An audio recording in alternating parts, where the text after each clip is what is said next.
Hi, everybody. Thanks for tuning in to another episode of The Nostalgia Trap. My name is David Parsons, and I happen to think that $7.25 an hour, which is our federal minimum wage, is a ridiculous and sad amount of money to be paying someone in 21st century America, particularly at a time when rent is more expensive than ever in major cities across the U.S., when people are really feeling the squeeze of the financial recession / depression / collapse / whatever that we happen to be in. This cycle, this downward turn is hurting the working class more than any other. And so a raise in the minimum wage becomes a moral issue. My guests today speak to that. They're from the 15 Now movement, which at this very moment is celebrating a major victory in Seattle. Last year, Seattle elected the first socialist city council member to be elected to public office in a major U.S. city in decades. Her name is Kshama Sawant, and her, along with the working class community of Seattle, have organized a movement that has achieved a $15 minimum wage. There are lots of issues around that $15 minimum wage, why that number is important, and how we're going to spread this movement to other cities. My guest today, I was lucky enough to wrangle away from Left Forum at CUNY Graduate Center, and we were able to crack out some class warfare talk and figure out a little bit of why the push to raise the minimum wage, and I mean radically raise the minimum wage, is an important part of not only left politics, but an important part of helping this country get out of the insane and sad social situation it finds itself in. So their names are Eljeer Hawkins and Cora Bergantinos and James Hoff, who was a guest on this program a couple weeks ago. And all of them are involved in, to varying degrees, the movement to raise the minimum wage in the United States. So we have a great conversation. I hope you enjoy it. You can find more Nostalgia Trap on iTunes, on Stitcher Radio Network. You can find Nostalgia Trap on Facebook. Like the page, and you'll get updates and new episodes and all that kind of stuff. So I hope you enjoy this conversation about the minimum wage in the United States.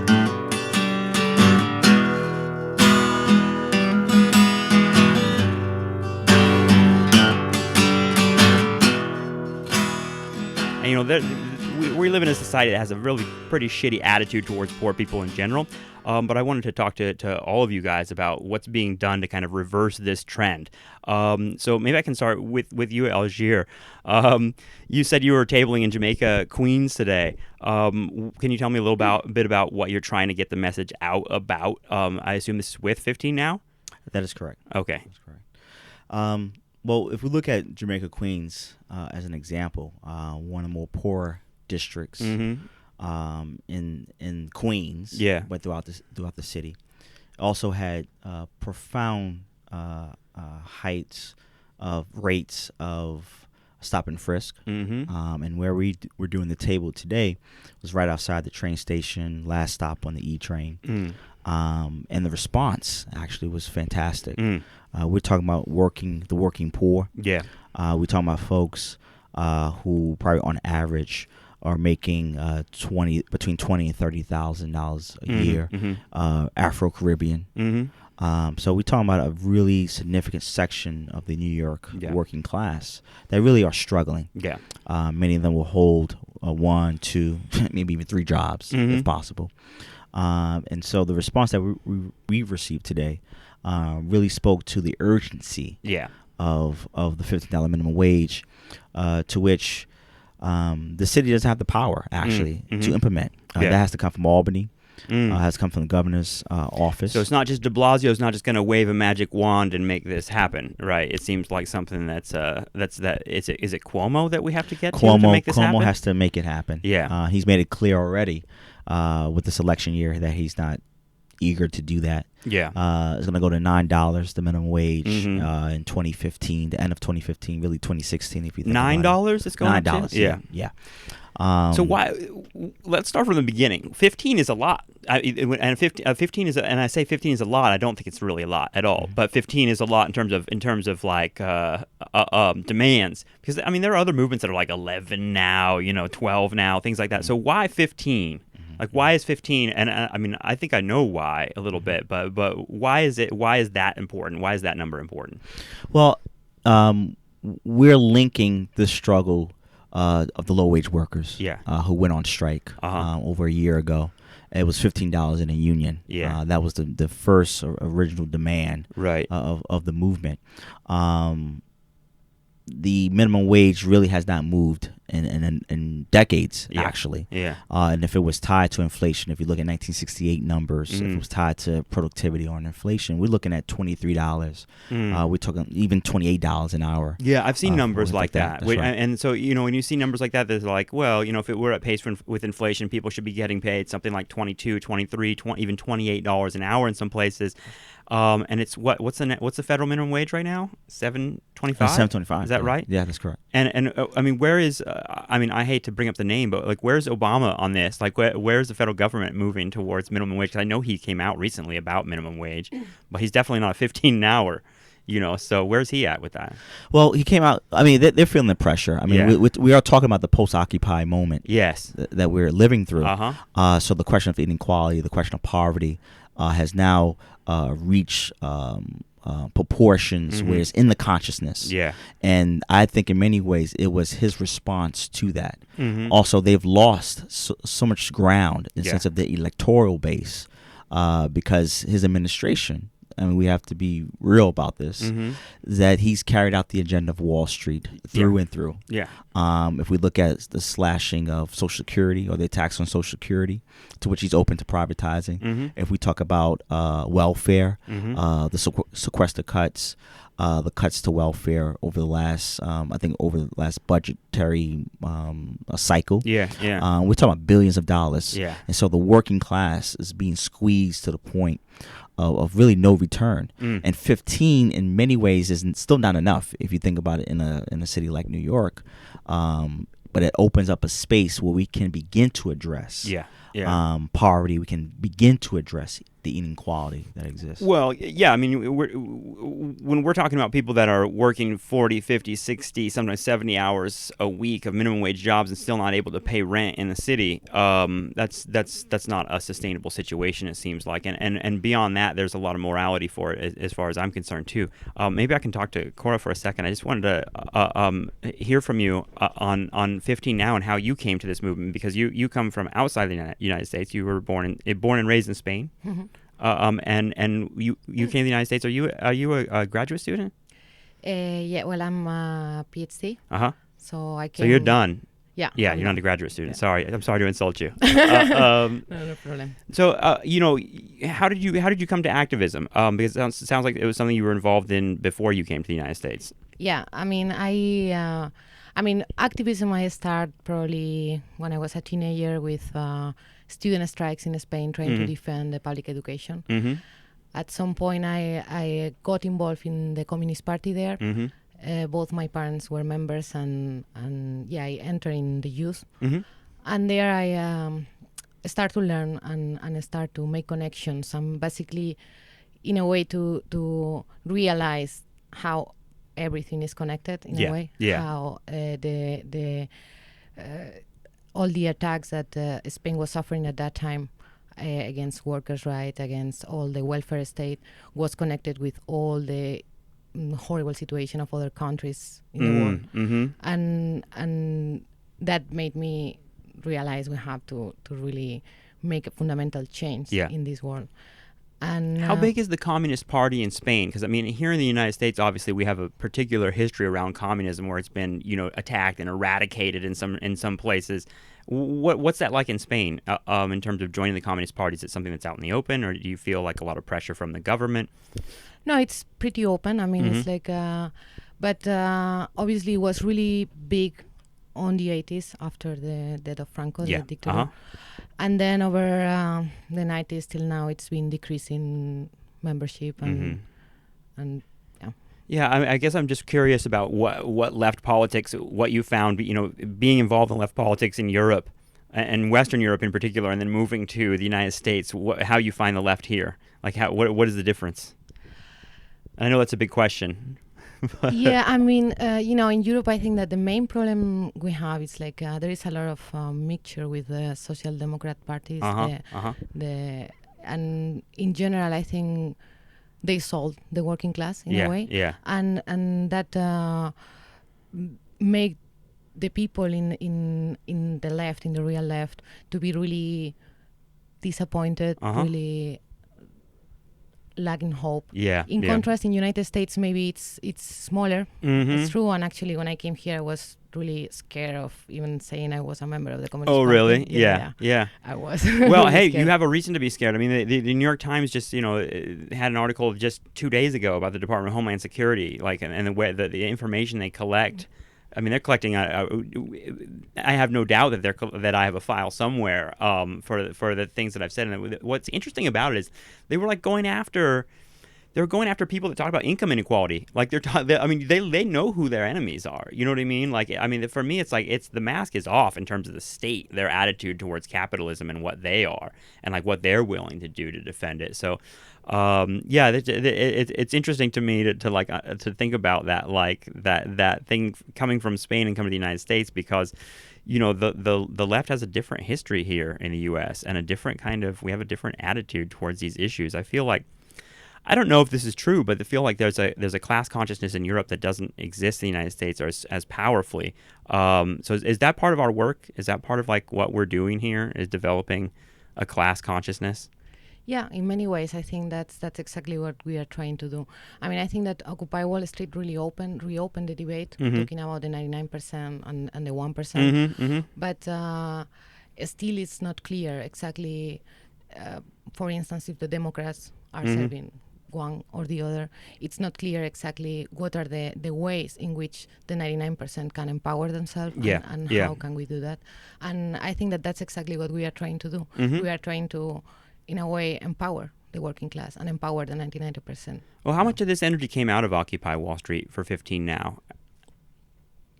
I think a lot. Any of you guys can answer that. I'm sorry. What's the connection to Occupy Wall Street? I mean, I know that Sawant in Seattle, she is someone who was an organizer in Occupy, right? And then kind of translated that energy to actual kind of political power in some respects, right? And is she considered the person that who organized 15 Now? Where does this come from? Well, it wasn't Adbusters, I assume. No. Well, the organization, I mean, we're members of Socialist Alternative. Yeah. To which she's a member as well. But also, she's a trade union. She's a professor of economics. Yeah. And so, she played a very important role with the Seattle Occupy movement, because it was being vamped on, to use kind of an activist What term. do you mean vamped on? What does that mean? By the police department, and they were being moved from there where they were holding public space. So a similar thing happened at Zuccotti Park in New York City, that the police kind of moved in and said, you can't do this here. And she helped to get them moved to one of the campuses where she was teaching. Occupy Wall Street has a lot to do with 15 Now. Yeah. When Occupy Wall Street was kind of at its ebb, Social Alternative argued and put forward this idea of 200 Occupy candidates to run as independents from the Democrats or the Republicans, and really put this idea of workers' rights, really solidify and crystallize some of the ideas that Occupy was fermenting. And it sounds like take that energy and make it local, Local, that's right. In my head, I'm thinking of the Matrix, the robots that split off into a million different robots and go and kind of set up shop in all these different cities. That's right. So are there any other, Seattle obviously is a big deal because you have the first socialist leader elected, or socialist, political person elected to public office since 1916, as I understand it, in Seattle. But what about other cities? Are there other cities where this energy is happening? There are. Yeah, we were just talking about this a little bit earlier. There's also in obviously Chicago. New York is where we're trying to get it going. Yeah, very much. I mean, hopefully, stay tuned. Hopefully, some things will be happening in New York City in the next year or two. But currently, Noah Caleb, is that right? Yeah. In Portland, Oregon, just got 17% of the vote in a race there. Pacific Northwest just grows this shit. Yeah. I love it. There's something about it up there that there's this corridor. I'm a historian. I did my research about the 1960s and a lot of activism around the military, and the GI coffee houses is what I kind of wrote about, and what those coffee houses were meant to kind of decondition soldiers from the experience of the military, and then where they had the most success was in Seattle, in Portland, in the areas that they called it the hippie highway, but like coming out of San Francisco, like these new lefty SDS and radical people kind of came up through that area. And it's interesting because we were just talking about Eljeer before we started recording, is that this is where the 1919 strike was in Seattle. There are certain cities that kind of produce this stuff. I want to talk a little bit about socialism, because it seems like socialism is obviously something we're all kind of around and promoting ideas about, but this is a moment for socialism, and I kind of blame or credit maybe the Tea Party or the right wing for like calling Obama a socialist so much that we're like, okay, like let's talk about that. Like, let's actually have a conversation about these ideas. Is that something that has kind of enervated you guys, and like in what you're doing? Do you feel like there's a particular moment happening around socialist ideas right now, that there's better time now to sow the seeds of this kind of revolutionary idea? I very much think that is something that's happening right now. I know we're all invested in that, but we have to, right. Yeah. I wouldn't credit it only to the Tea Party, but yeah. I would credit it more to the recession. Yeah. And I think economic reality, just like proving socialist ideas correct in some respects, or at least a kind of Marxist idea about income inequality and everything else. Yeah. Yeah. So the recession, coupled, I think, with Occupy Wall Street, really made a moment where people could consider socialism without fear. They could really think about the ideas and sort of leave behind the stigma that had historically been associated with it. But I think that also has a lot to do with the generation that we're looking at right now. Yeah. There's been a lot written about the fact that this new generation does not have all of the baggage of the Cold War and of the McCarthy era. Right. Or even of the Reagan. Yeah. I mean, you and I talked about this before. Right. Being raised in the Reagan 80s, the Cold War was very much raging during the 1980s, and something that like prevented us from considering anything that had to do with a hammer and sickle or anything like that. Right. And it seems like to kind of consider those ideas in a different age. And I think you're right. I think we always come back to like the baby boomers got to go, because it's like that generation is still like invested in this. Not even overtly Cold War ideas, but still, like, for me, what's great about 15 Now, we can get back to this, is like there's like let's drop the rhetoric about the American dream and about opportunity and all this kind of like romanticization about work. Like, let's talk about money. Like, let's talk about what it's really about. Like, we're talking about money, we're talking about numbers, and like the Occupy Wall Street thing introduced this idea of the 99%. But even more so, the 15 Now is just a straight money demand, which I love. Like, because it's people. One of the things that people were concerned about Occupy was like, Occupy went out of its way to be like, we gotta have, everybody's gotta be, gotta hear every voice, and not like fall into some sort of leadership or political model. But at the same time, there's got to be demands, and the 15 Now movement seems like it's like, I don't know, the natural kind of outgrowth of those energies is that a couple years later we're going to have actual demands around this stuff.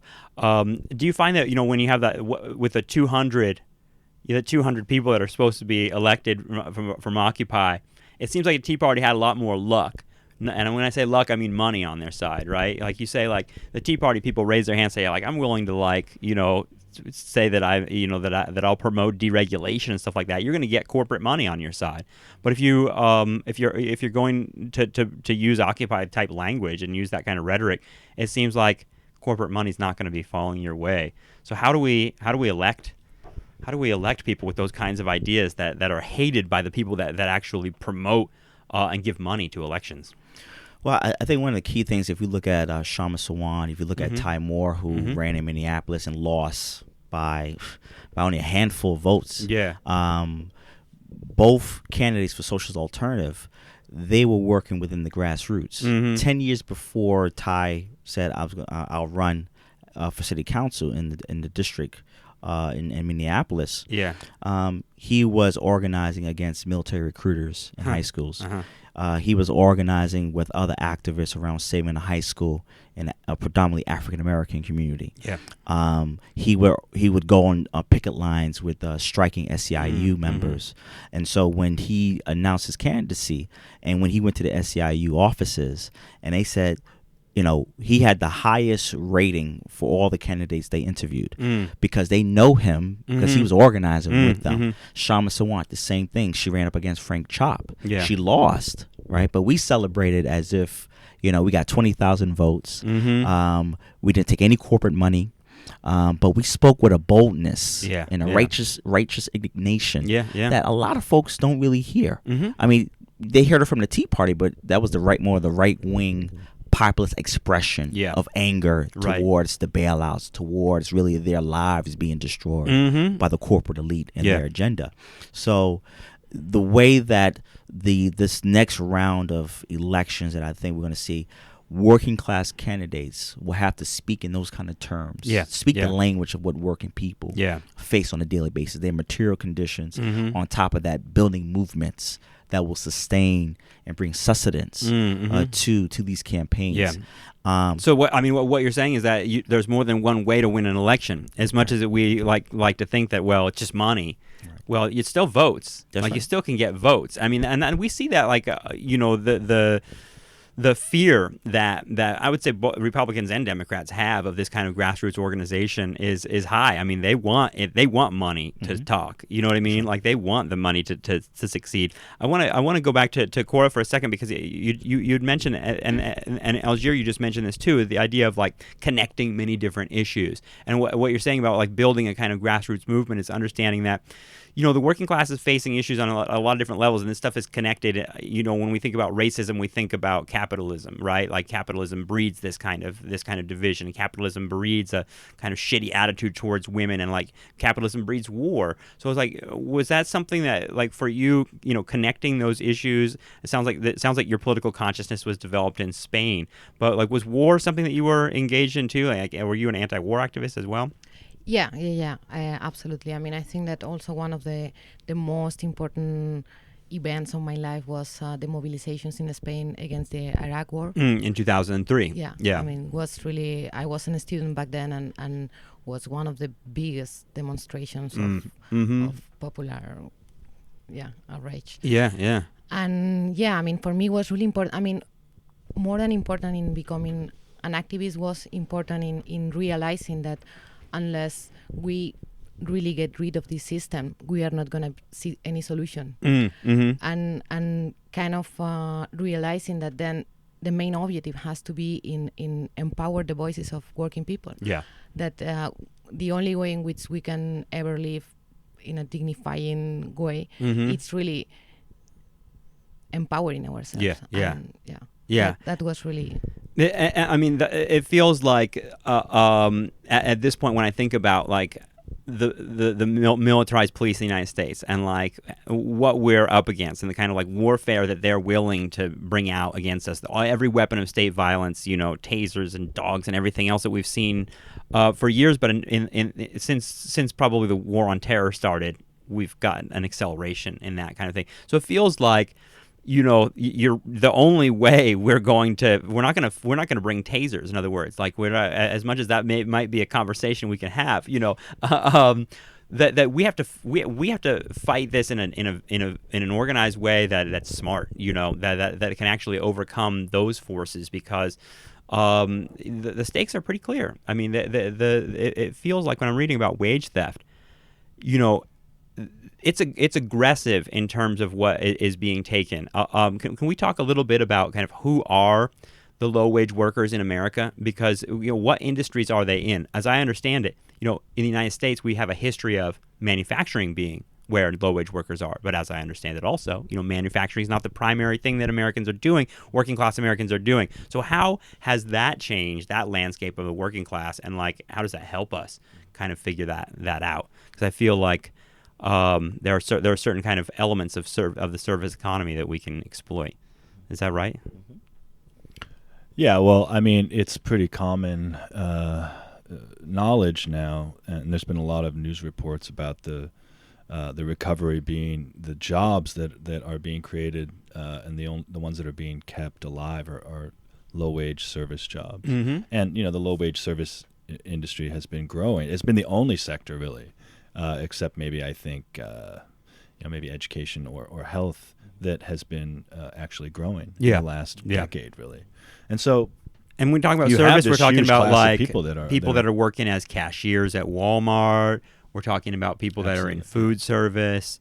We're talking about agricultural workers. That's the kind of thing we're talking about. And, the movement that really helped to spark the 15 Now movement, of course, is fast food workers. Yeah. And, it was just not even last week, just a few days ago. They had those incredible protests at the McDonald's headquarters for their annual corporate meeting, and they shut that meeting down. Where is and the they McDonald's? Threw, where did they hide? Where does the empire hide? It's outside of Chicago. Yeah. So it's in Illinois. Yeah. So why the focus on fast food workers? Why is that the place where this is happening? Because you and I, James, talked about last time. The labor movement that we've been involved in, just because of by virtue of the fact of where we work, has been a labor movement around education, right, and around public education and higher education and adjuncts and all that stuff. But it seems like fast food workers are as much as Ma and Pa America, Joe Sixpack, whoever we want to say, are seeing it in the mainstream media. They're seeing a fast food thing, and I know that because my parents are kind of Ma and Pa, Joe Sixpack type people, and they mentioned it to me. They're like, "Did you see?" And I've definitely had some insanely obnoxious Facebook posts by people that aren't that politically engaged. They're like, "What's with these fucking fast food workers that want $15 now? I don't yet make $15 at my office job." That kind of stuff. Really reactionary type attitude and filled with the usual vitriol about poor people that I usually hear. But why fast food? Why is that? Why are we kind of focusing on that as the place where we can make a change around the minimum wage? Well, I mean, for one thing, I think they represent a large portion of the people that are making the absolute minimum wage. Yeah. And also they're one of the more exploited groups of those who are making minimum wages. You already mentioned the idea of wage theft, which is a huge problem. So you're making $7.25 an hour, but then you're having maybe 5 or 10% of your income stolen on top of that. So you're really making below minimum wage. Yeah. And by the way, this is really important to remember that the people who are working those jobs are not 16-year-old kids anymore. Maybe in my generation it was a little bit more like that. When I was 16, I was working at Del Taco in California. Right. But now more than 50% of those people are over 25. Yeah. Many of them are in their 30s, 40s. They have children. They have families. They have bachelor's degrees. Many of them have bachelor's degrees. So the myth. I mean. And the idea of the fast food workers, when you start thinking about it, you apply it. The situation of fast food workers in America today gives a lie to the idea of the American dream in a lot of ways, because these people are working full-time jobs. They're doing what they're supposed to do. The idea of mobility, as I understand it, is just not. Not everyone's going to manage that at McDonald's, and in fact, most people are not. They're going to go nowhere. So it seems like it's more than one thing. Again, when we're talking about people that work at fast food, we're talking about people that are disproportionately brown and black, right? And we're talking about people that are disproportionately women. So it's a way of connecting all those identity issues. In a sense, it's this is what socialism is, right? It kind of let's look at class, right, and kind of use class as the great leveler of all these other things. So is it McDonald's specifically, or is it just all fast food? All fast food. Yeah. We're talking about retail. Yeah. We're talking about sectors of what the new American working class looks like. Yeah. And this is a real question for the labor movement. Right now, we're having a lot of strikes. We're having a lot of high-profile events taking place. But this is the 80th anniversary of the Teamsters strike in Minneapolis, 1934. One of the most significant strikes, in labor history. Can you talk a little bit about that? Because I always think of the Flint sit-down strike in 36, 37 as being this huge moment in terms of the Depression strike. So fill us in on the Minneapolis thing. Minneapolis, we're talking about 4 or 5 years into the Great Depression. Minneapolis was an open shop. No unions, depressionary situation where many of the Minneapolis working class and the poor were, truly suffering. Yeah. Home foreclosures. Right. Very reminiscent of sounds familiar. Of the period that we're living through. Yeah. Right now, and one of the most significant moments, and this is why I think 15 Seattle becomes important, because Minneapolis opened up a chapter in labor history Yeah. of just organizing, but there was a leadership, there was organization. The wider community was involved in that strike. Women's auxiliary organizations, the unemployed, actually, and they were Marxists, they were Trotskyists in the middle of that whole struggle. And it was 3 sets of strikes from February to about May of 1934. And when we think about it, the first strike ended in just union recognition. Yeah. It didn't win too much, Yeah. but just it set the sights higher. The expectations became higher, and that's what 15 now. The demand for $15 minimum wage is. It's really about raising our expectations of what this world should be. Yeah. You know, dealing with the questions of poverty, dealing with the questions of inadequate schools, and so when communities are faced with poverty and inequality, they will then be faced with dilapidating housing. They'll be faced with schools that are just crumbling, you know, all the things that come with that, you know, crime and alcoholism and drug addiction and all that like demeaning shit. To me, this is you know, it comes down to beyond economics. It's just mean, you know. It's just mean to do this to people, and it seems like a society that could be run in a much more healthy way. So let me be like Uncle Bob at the Thanksgiving table, and I'll throw some like devil's advocate stuff at you guys.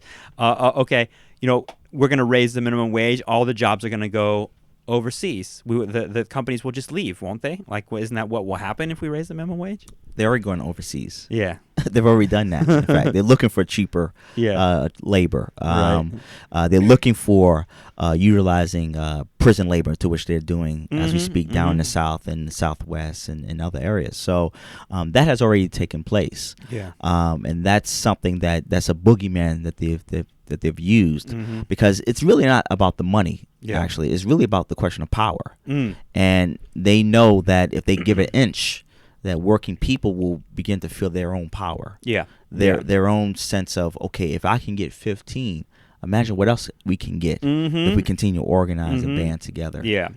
Yeah, it seems like my guest a few weeks ago, Corey Robin, you know, his book The Reactionary Mind kind of puts the right in the position of being like always saying, like his thesis is basically like they're always saying to the people below them like, fuck you, you're not coming up here. It's even, I mean, money, you're right, like it's like partially about money, but it's more about like you can't sit at the table with us, you know what I mean? Like, and it seems like that's a big thing to overcome, because it's not just coming from the 1%. The 1% has been very good at kind of implanting that ideology in the people themselves. So how do we overcome that? It seems like there's a cultural element to it too, right? I mean, we got to like have good movies and music or something like to actually kind of break down some of these shitty ideas that are still permeating like throughout the society. Am I dreaming there, James? Maybe culture's part of it, right? Yeah. I mean, I know you and I both have this fascination with the 80s. Yeah. And Reagan era culture, and you know, when you think about Rambo or you think about Rocky or you think about all of the culture coming out. Well, of that's that because, moment. and you know, you just mentioned Rambo. I don't want to go off on it too much, but like I feel like the 80s like really like took a lie about Vietnam and it fucking stuck it in American people's heads, and they're still kind of recycling those things. That's why I think it's powerful. Right. You know, maybe there's a certain level of learned helplessness that sort of has come out of that moment, and that honestly I think we're getting out of it. I think the working class and the left are sort of slowly digging themselves out of that hole. Really. We got a ways to go. I think it's going to be, you know, it's a long battle we have in front of us, but we have the initiative now. I think the tables have clearly been turned.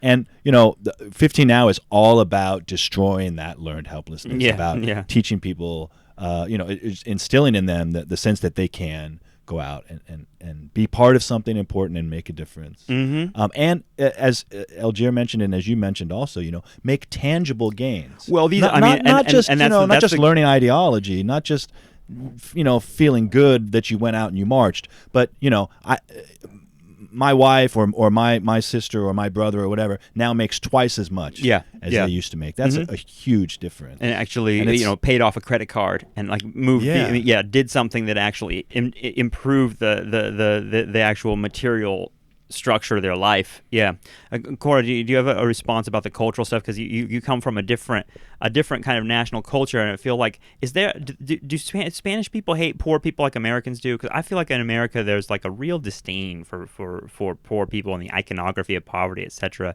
That I don't know. There's like a romanticization of Western Europe among a lot of leftists that doesn't exist there. But like, what is the class situation in Spain, at least from your perspective that you saw? I mean, I clearly think that in United States you have this idea of the American dream that you were mentioning before, and this idea of anyone can reach anywhere. It's up to you. And exactly. and this kind of, if someone is poor, it's because they didn't work enough, because they didn't. That doesn't exist in Spain. Yeah. In Spain, I mean, I wouldn't talk about class consciousness, but clearly I think because we have our history, our close history, it's a lot about struggles and about power on the working class. I think that we are more aware of those things. I think that one of the problems in the United States is like people don't remember how the gains that we have today have been won. Yeah. And right, and that power doesn't really give things out because they want to. They do it because they have to. And when I think of Western Europe right now too, I think of immigration, because it seems like immigration in the United States. James, you and I talked about this a little bit on our podcast. Was the idea of like, in California we have a population of people from Mexico and from Latin America that are coming to the United States, and it's created, they're being used by capitalism. They are capitalism's slaves, but they are also the subject and subjected to an incredible amount of nativism and racism from the what I'll call the native or white whatever population in California. Is that something that's increased in Spain recently? The kind of like ideas around like nativism and nationalism attached to immigrant workers. Yeah. It's a kind of perfect example of how capitalism fucking divides people this way. Yeah, absolutely. I mean, in Spain, in the times of the welfare state, if you want, we had immigration, especially in agriculture. Yeah. And everyone was okay. Mm-hmm. Right now, that after the crisis and with all the unemployment that there is in Spain right now, 50% of the youth in Spain doesn't have a job nor hope of getting any job. Is that true? Those are insane numbers. It's really insane. I mean, the situation is really insane. Yeah. And right now people is starting to get worried of all the immigrants coming. And violence in some ways it's increasing. Yeah.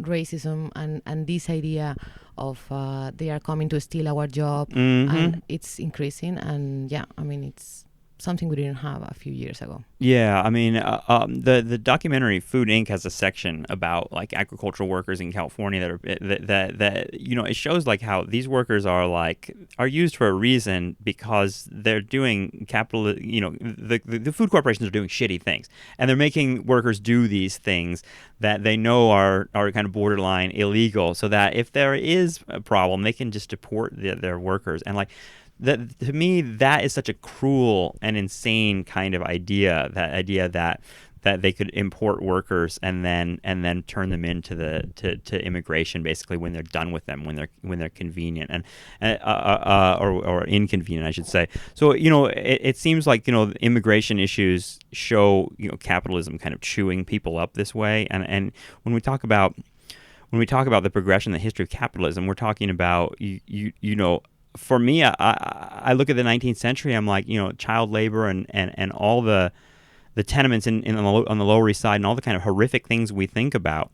Those things, I think in America we have this idea that those things went away just because of the march of progress. Like, oh well, we don't do that anymore because we all just collectively decided not to. But maybe we can talk a little bit about the history of how these labor movements have changed things in America, because specifically 15 Now is kind of building, it seems like, specifically on the 8-hour workday thing. And James, you wrote about this recently. So where's the 8-hour workday? How did that come to be? Can we talk a little bit about that and what's how 15 Now links up with that? Well, yeah, because the 15 Now thing. There were announcements around May 1st, I think, that were done. That were kind of like very much tipping the hat to some of that history. Absolutely, yeah. Well, May Day is an important day in the struggle for an 8-hour workday, and the struggle for the 8-hour workday is the sort of one of the most important gains in labor history. Mhm. I mean, it's it's a really central part of the history. And also, I would say, not to interrupt you, but part of what the wage theft is part of, like, loopholes around the 8-hour day are very much in. I think everyone that's a working class person knows that they work more than 8 hours and often don't get paid overtime. Right. Sure. But the fight for, at least the way I wrote about it, in that article that I wrote, is that it was a fight about money. It wasn't only about how many hours that you'd be working in a given day, because people were frequently paid by the shift. So if you worked 12 or 14 hours, you might get, say, $1.50 for that shift, and they were fighting to get that same amount for 8 hours. Yeah.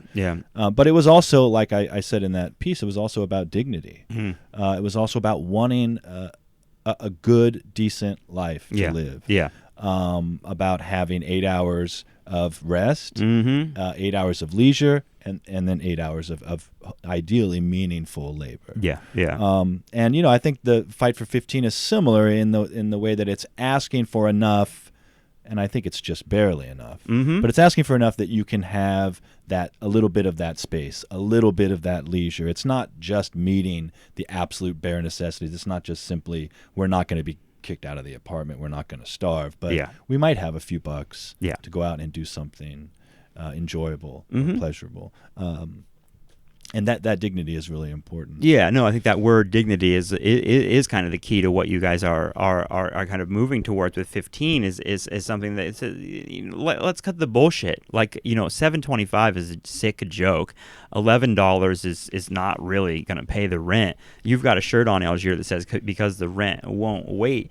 And I love that because, there's a lot of discourse around the idea of rent. And what's happened now is, it's kind of impossible to live in a city without having a lot of money coming in the door. And when you're talking about low wage, how is this population that you're making contact with, how are they making it? What's different about this moment? Well, I mean, living in New York City, we've had 20 years of Republican domination, 12 years by a billionaire mayor who wanted to transform the city into a luxury city. Manhattan very much has been priced out for so many working class people. They've been moved to the outer boroughs. We know that 1 in 5 children go to food pantries or some type of charities to supplement their meals. 1 in 6 adults go to food pantries and charities, and these are not homeless folks. Actually, these are working people. On average, they make $8.25 an hour.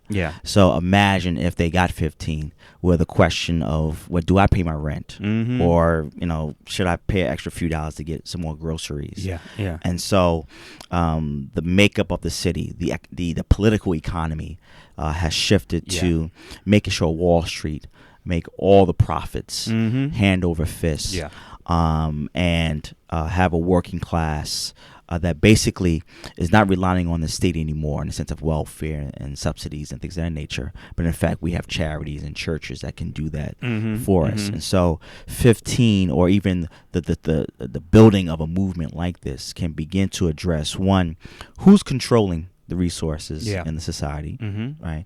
And what are the policies of Wall Street? What's the role of the two political parties? Because de Blasio, with a lot of populist rhetoric, has put forward a housing initiative. But a lot of that is coming out of the private sector.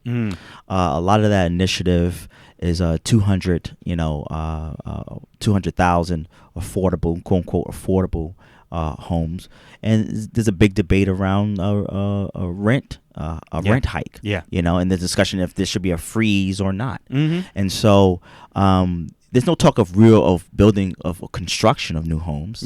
Right. There's already a discussion that's been taking place for the past several years around housing and around the public housing and how they're selling off land in public housing. Mind you, this is an institution that had a $1 million surplus, and basically was not even providing services in the sense of fixing broken pipes, providing heat, because what they wanted to do, they wanted to push out these folks to allow the private real estate. So in many ways, this struggle around the $15 opens up so many other issues conversations, and I think ultimately what comes down to it is that we talked about power. So in many ways, the resources, and it's very clear all around the world globally, that capital cannot and will not provide a sustainable living, in our immediate, area, which is around the world. Amazing to me, because it's like, there has to be a certain attitude among capitalists that they can't starve everybody, but it seems like that seems to be the move. It's almost like they're seeing like, how little can we give them at this point? Because we did go through it's kind of like a cliche to talk about like this moment that we had like in the United States where we had a little bit more social democracy for a period, right? Like coming out of the New Deal, we had like a little bit more, and like we, James and I talked about this, the idea of like, you could work in a factory and have a house and like car, and like, you weren't the richest person in the world, but you were like moving towards middle class. You certainly weren't, like completely, totally suffering, although I'm sure, many were,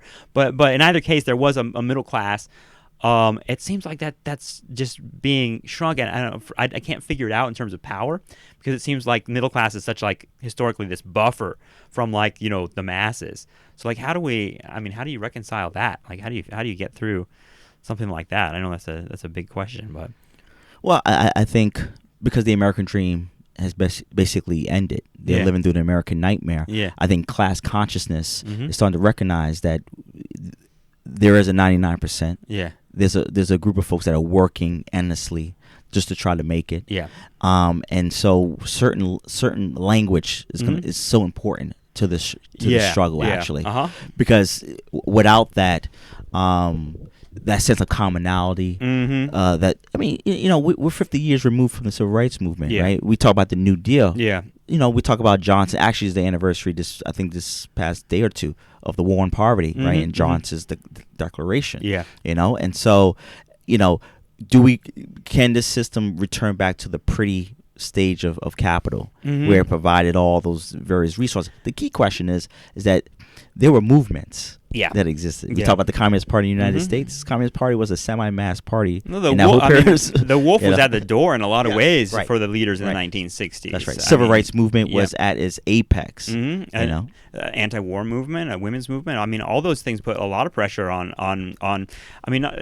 For us, I feel like we're talking about a few different levels of politics in a certain respect. It's like on the one hand, we can't like just sit here and be like it's all about Obama and what he's going to do. We found that like in Seattle, in these local areas, we can like win these victories and like serve as a model for other cities and be like, look, this is how we're doing things here. And I like that. I think those are winnable victories, So, what are our chances with de Blasio? Who is this guy? Like, we come, and I say that because, like, in national politics, we saw a period of 8 years where we have this, disgusting monster, George W. Bush, who, is so repulsive that even the right eventually becomes repulsed by him, and we get this election of this really, at least appeared to be this, progressive dude. He's black. He's like comes from Chicago. This guy's like a lot of white liberals were just, and I've had white liberals on the show who are like, I voted for him because he was black. Like literally, I thought like because he's black, he'll get it. You know what I mean? So like this enormous like betrayal and disappointment that comes from that. And we could talk about that all day. But what about like de Blasio? Because it's like the de Blasio. Is he someone that can be wrangled? Because obviously we're going to have to put pressure on him. Is he? Do you feel like he's someone that can be answered to, or is he, someone like Obama that's just going to go straight to his corporate overlords and do their bidding? De Blasio definitely represents a sector of the ruling elite and also the Democratic Party that wants to refashion and rebrand. Yeah. And it's very important. Elizabeth Warren is part of that process.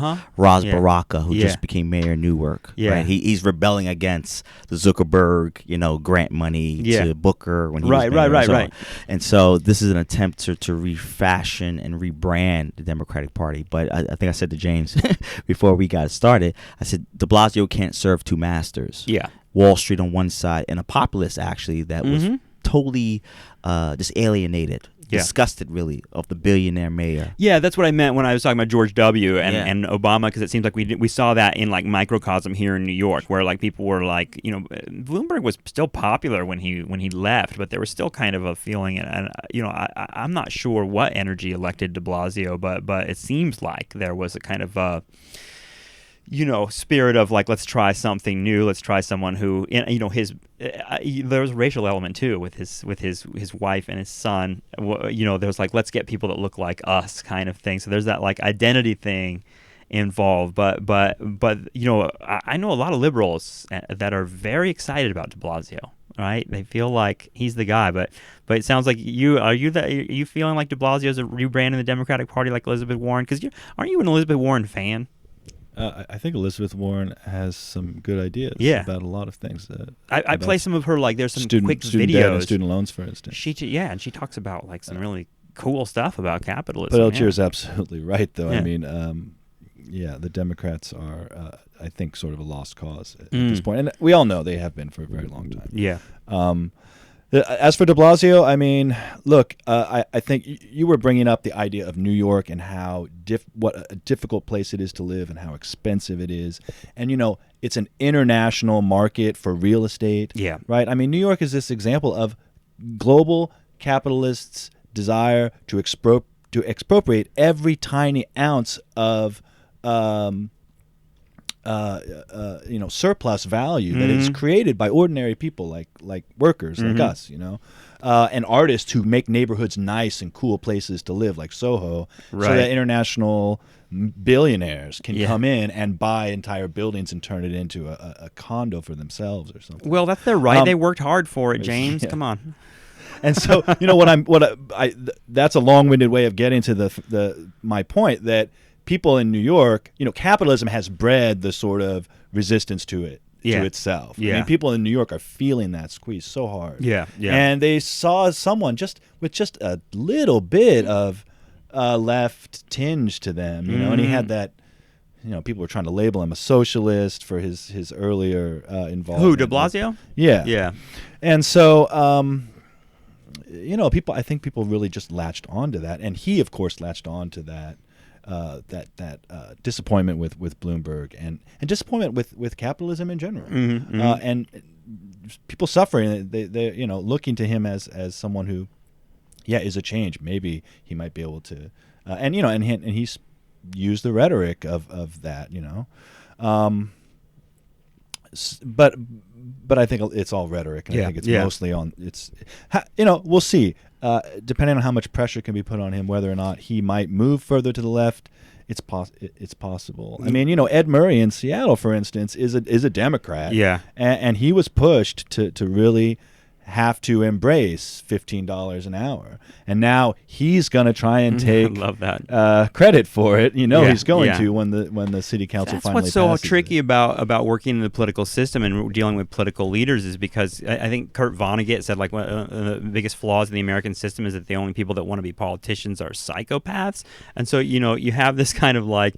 I know we don't have much faith in the Democratic Party. I know that Hillary Clinton is not going to solve these issues if and when she's elected. But we also are kind of handcuffed in a certain respect because we're like, well, there's going to be a Republican monster that's on the other side of that ticket, right? Have you guys always been on this on the kind of like feeling? Because for me, I've had to like kind of steel myself against that feeling in some respects and just be like, no, fuck that. The Democrats and Republicans are exactly the same because they have the same bosses, and they may say like some shit that people on the left like, and they may say some shit that people on the right like, but the reality is they're they're capitalists, and they put on different little masks. So is that something in your political development that you guys had to come to? Were you ever like kind of like had more faith in the Democratic Party?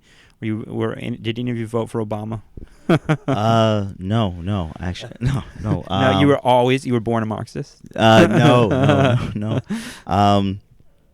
I mean, Obama, in many ways, was something that the system needed. Yeah. At that moment. Yeah. No, I agree. I mean, his election is really important. In a lot of ways. Yeah. And Gary Young, in a piece for the Guardian, said, "What was it all for?" Yeah. And I think that's a very interesting sentiment because for that historical moment, yeah. I definitely didn't sip on the Kool-Aid. Yeah. Because I felt with all the credentials that he had, that he was a rebranding of a party that historically, represented the slave master, was the party of war. Yeah. Party of racism, of class exploitation. I'll never forget. I mean, for me, I studied Vietnam, so I'll never forget the Democratic Party as the people that perpetrated that crime. Yeah. Right. So for me, the Democratic Party, and the lesser of two evils, has always been a particular question for many of us, the three of us sitting in this room, trying to figure out, okay, how do we put forward an independent working class agenda?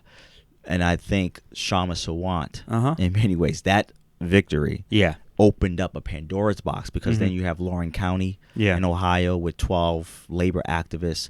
Many of them didn't break cleanly from the Democrats, but many of them ran as independents and won the city council race. You have the brother out in Portland. You have another brother out in Chicago that's running as a socialist, open socialist. Yeah. I think that's important. Yeah. Absolutely. I mean, we would want to see out of these candidacies a national dialogue around the building, the construction, really, of a political party of the working class and poor. Yeah. I think that is on the agenda. Now, we're going to have to get more victories, and we're going to have to begin to bring those forces together, sit in a room and say, okay, what's the demands? What's the program? What are we saying? What are our positions on this particular topic? And I think to use the international experience is a very important thing. I mean, Britain, there's this trade union and socialist coalition that's running, and they used ordinary working people. These are folks who are like janitors in schools that said, I'll run in my local area. That's what's going to take, actually. Ordinary folks saying, you know what, I'm going to do it. I'll do it. And be damned if I lose or win. I'm planting I'm the Johnny Appleseed. Yeah. No, I like that idea. I mean, it seems like 15 Now is an opportunity, is one kind of delivery system for these ideas, right? And for like bringing power to people. So Cora, maybe you can like share a little bit about your experience with 15 Now, like directly. Like, how did you get involved with this movement? And when did that happen? And what have you done? I mean, I got involved through Socialist Alternative. I mean, I became a member pretty randomly. I mean, I just met one of our comrades in a bar, and we started talking about socialism. And that's how it has to happen here. Quiet conversations where we get slowly begin to realize, oh, we're talking about the same thing here. I can say this. Like, it's kind of amazing. Yeah. Yeah, and I got involved in Socialist Alternative, and in 15 Now, basically in New York, the way in which we've been trying to do. I work mainly in Brooklyn. I mean, we have the campaign there, and basically what we do is be on the streets, talk with people. Right now we are gathering signatures for a petition to Mayor de Blasio and City Council, and it's bring conversation and make people aware, and then once in a while organize public meetings to bring all the people together and it seems like there's a book about feminism in the 60s called Finding the Movement, and it's about kind of like I think there are a lot of people whether they're in the working class or not, that feel like they want to be involved in changing the political nature of this country, but they don't know where to go, because it seems like politics is not something that's you're asked to be really engaged in any meaningful way in the United States, right? I mean, I think that we've been doing all this time. We've been trained that democracy, it's put a name in a Yes. box Right. every 4 years Yes. or whatever, and then go off and work your shitty job for the next 4 years. Yeah. And I think people is not used to work day to day for building an alternative. And people is scared. People don't know what to do.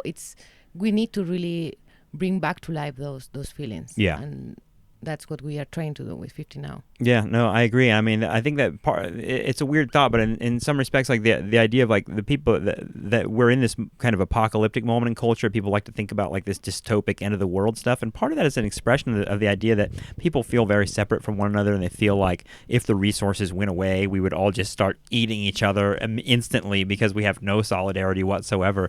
And like that's an expression, I think, of kind of a weird anxiety underlying our age, is that we're not together, in the way that we need to be. We need to be together in a way that kind of expresses that dignity that James is talking about, that kind of like feeling that, our lives are not just working for $1 so that we can pay off whatever debt we've got. I mean, that's not a life. And it's kind of embarrassing to be living in a country in which, a mass of people are working in that way.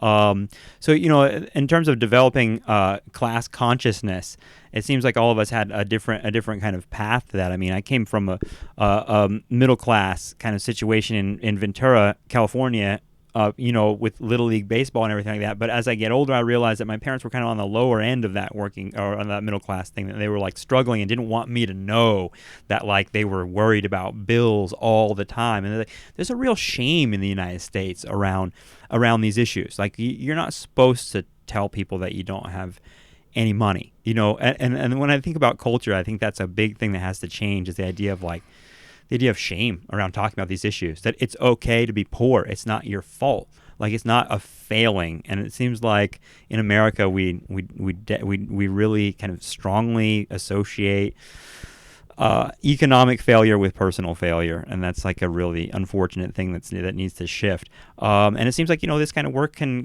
do that, and at the very least kind of be visible and give people an awareness that there are people that are like that are kind of uniting around these issues and trying to make things better. But what about the actual demand? Like you said, you're at a petition to de Blasio. What are we actually doing beyond like creating a consciousness about working class issues? What are we saying to de Blasio? Like, how are we bringing 15 Now to him? James? James, you have the answer. Well, yeah. I mean, the petition is calling for a $15 an hour minimum wage. And what's he going to do with that? You know what I mean? What do you think his response is going to be? And like, what are the steps we get to pressure the people that can actually change things? Because we are in the position where we don't have socialists in office here. We have Democrats. So like, what do we do with Democrats? Right. Well, one of the practical problems that we face in New York State in terms of getting a $15 an hour minimum wage is, unlike Seattle. I mean, Seattle, it's really important to remember, Seattle was so successful for lots and lots of reasons. It was kind of a perfect storm of some really amazing people working hard, but also the right conditions, the right situation. In New York, first of all, New York City machine politics are just brutal. Yeah. But beyond that, Seattle could set its own minimum wage. New York City cannot set its own. Yeah, we wage. mentioned that, right? Right. This is Cuomo. So this is sort of the first thing we have to deal with. Yeah. De Blasio has taken that. He's taken that idea of the city allowing itself to set its own minimum wage to the state. I don't know what the result of that was, but I know there are some bills too that have been proposed to allow the city to set its own wage, but I don't think it's going to happen. Cuomo has made it clear, he's not interested in doing that. Because minimum wage will be, I think I mentioned earlier, $9 at the end of 2015. Daniel Squadron, he has a bill. $9 is not like this concept of living wage. Like, what does that mean to you guys? Like the living wage. It doesn't seem like $9 is a living wage, right? I mean, it doesn't seem like that's like anywhere close to. And what do we mean by that term, living wage? Does it just mean like being able to pay the average rent or below the average rent? Because you had some numbers around that in your article, James, that were like... Yeah, I mean, $9 an hour in New York City is not even anywhere near enough. I mean, Obama's 10-10, which he's proposing for the entire nation, which includes places like, rural Kansas or something where it's very cheap to live. Right. Definitely do not apply to is not enough to live on in metropolitan areas. 1010. No. Anywhere in the United States. And so $9 is kind of a joke. But that's the way the politicians approach this problem, right? Is that it's about politics, right? So I increased the minimum wage. Look, I took it up 20%, 25%. What more do you want from me? Do you want blood? Right, right. As if that's some huge give back. Yes. But we all know that, and we talked about this earlier, the minimum wage has lost a huge amount of its actual value and its buying power since 1968. So 15 really is asking far too little. I mean, workers are producing much more value. That's what's incredible about it, because we that. started with kind of like, I was kind of asking you like $15, why so much? And I kind of caught myself in that idea, because it's not. I mean, for me, and I know you guys feel the same, because we're all like commies in this room. But the idea of $15 is a joke in some respects too, and it's just to be in this position is like it's ridiculous, and I feel like if we can kind of like communicate that ridiculousness to everybody, and it feels like this is what part of that campaign is about. It's kind of like getting people to wake up to like, this isn't about like destroying the economy by doing this. Like, I don't know how many if you've seen the kind of like, there's a YouTube video that I've shown my students about Walmart and like what it would take if they like raised up their I think it's like a box of macaroni and cheese, and it's basically like kind of like it went up 1 penny at the end of the thing to give their workers a living wage, and I think that was only like $9.56 an hour or something like that. But I mean, the reality is, for me, and I'll maybe I can just we can wrap up a little bit with a little bit of Marx, because it's basically, we're talking about the labor theory of value here, and we're talking about like the fact that capitalists make money off of people. That's the only way they're making money. And so, for me, the people deserve the money. Like, that's a very kind of simple way of putting that. But the idea is that the capitalists aren't rich from a vacuum. They're rich because they've taken people's labor, and they've labor is the producer of value. So for the working class to ask for $15 an hour is just a tiny bit of justice as far as I'm concerned. I wanted to thank each and every one of you for joining me. Thanks for talking about this issue, and thanks for the work you're doing on this stuff. I think this is a really big deal, and so I wish you luck with everything. Thank you.